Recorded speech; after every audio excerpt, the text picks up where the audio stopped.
The school's resource officer is resigning after failing to act during the shooting that left 17 dead.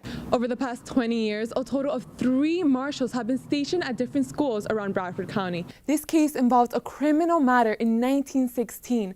The black defendant eventually did get some sort of trial before execution, but 6 friends did not. This 1970s plane will be helping those most affected. It will be carrying about 250 pounds of supplies.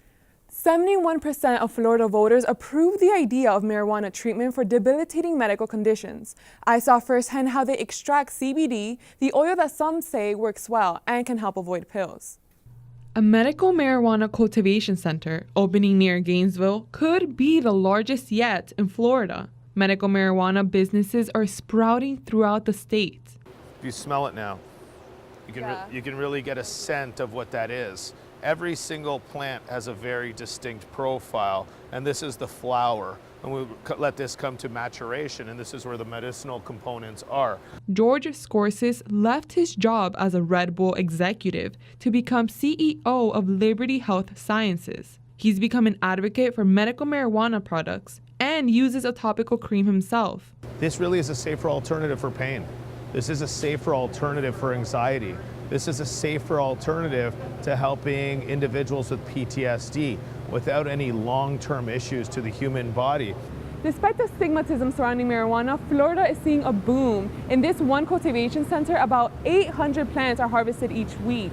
Some analysts even say the industry will top $1 billion by 2020.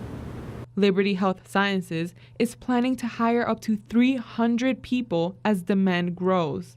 You know, taking an unrooted cutting, putting them under mist. We pot all of our plants into 2-gallon pots, a small pot, and we grow it for 3 weeks, and then it's moved into flower. Once we harvest our flower, the next step is it goes into extraction.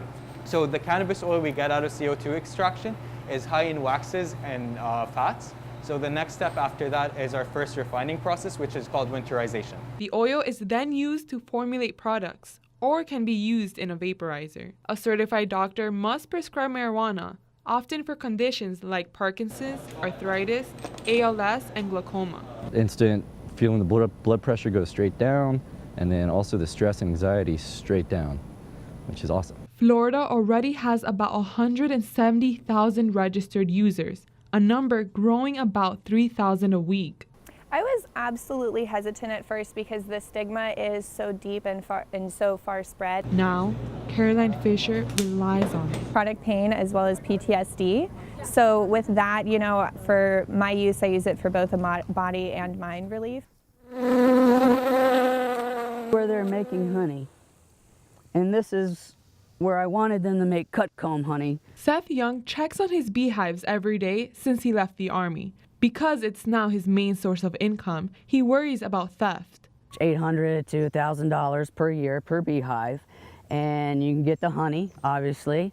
The wax is very valuable. I make candles out of it, and I also use it in cosmetic products. I make a lotion bar, I make lip balm. Honeybees are also essential for Florida agriculture. The most important thing they do is they pollinate crops.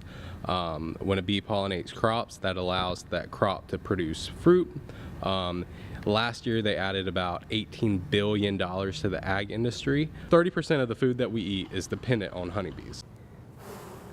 There's about 2,000 bees in that one frame, and in the state of Florida, there's about 500,000 bee colonies. And as you can see, they're very busy bees.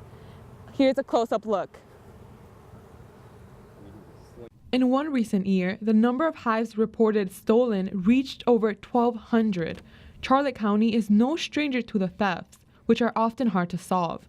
We would send a deputy to the scene and meet with the victim, and we would entertain a formal complaint at that point. Because the losses can be severe, beekeepers are secretive about where their hives are placed. Absolutely not. No. I like you as a friend, I love you, but you won't know where my bees are. Sorry, Mom. On October 1st, the fine for stealing a hive doubles from $5,000 to $10,000. Seth hopes this will help prevent the crime. If I didn't have the bees right now, I'd be a buzz. But they actually calm me. And I'd like to see other veterans get into it. Because, you know, getting stung 20 times by a bee, sometimes that's easier for us to do than talk to 20 people. As the saying goes, work hard, play hard, and these kids are doing just that. Middle and high school students struggling with their grades are getting help thanks to a mentoring program called Gators in Motion. I was struggling in biology, and one of the volunteers, they helped me on how I was supposed to succeed. The program pairs kids from low-income neighborhoods with University of Florida students. I attend parent-teacher conferences as well to ensure that they're getting all the help that they need, and whatever that is being taught in the classroom, we can actually bring back here. Tutors work one-on-one with them, and the students couldn't be happier. We doing self-studies. We reading and like answering the themes right here. Teaches all of us respect, responsibility, self-discipline. I enjoy personally coming to UF, getting an inside experience of how college would be. Mentors team up with students on and off the court. 1, 2, 3. Volunteer coaches say tennis helps them create bonds and stay active. Both legs. I want to see you tap that toe. Help and encourage the kids not only to work hard but also play hard. One mom says this program has given her daughters new chances in life, and they agree. I just see them more motivated, and their eyes are opening up to different things, college. There's a lot of minorities here, and we don't often get that chance. According to data collected by the program, 81% of middle school students increased their reading grades last school year, and 56% increased their GPA. So one thing we really teach the kids is like there is greatness in you, and we're just helping you see it because we already see it in all of you. Clarisa Melendez, WUFT News.